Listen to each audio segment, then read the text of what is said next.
嘉義民雄的大甲國小頭前呢，昨昏是來發生一樁食酒塞車的事故。這是一台休旅車呢，甲停佇路邊的車輛弄甲害去。警方到場的時，這食酒塞車的查某呢是坐踮的塗骹，哪哭哪後悔，酒測受0.7次，涉嫌着公共危險罪，會移送地檢署偵辦。吊車準備要處理車禍現場，肇事車輛內底2個人，當咧接受警方的調查。嘉義縣民雄大甲國小的學校頭前，日10口暗時要9點的時陣，發生一件食酒塞車的車禍，停佇路邊的另外一台車，嘛互弄甲密密麻麻，加載無人受傷。無，我人攏無佇車頂哩，對啊，我人無佇咧。你人若佇車頂就嚴重啊！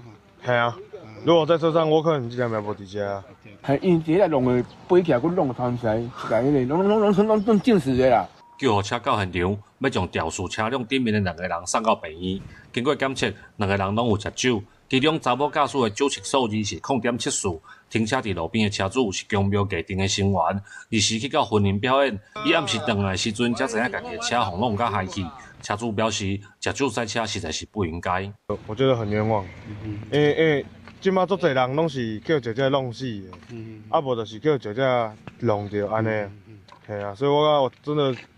確保啦，要喝酒就叫代駕，不然就用走的。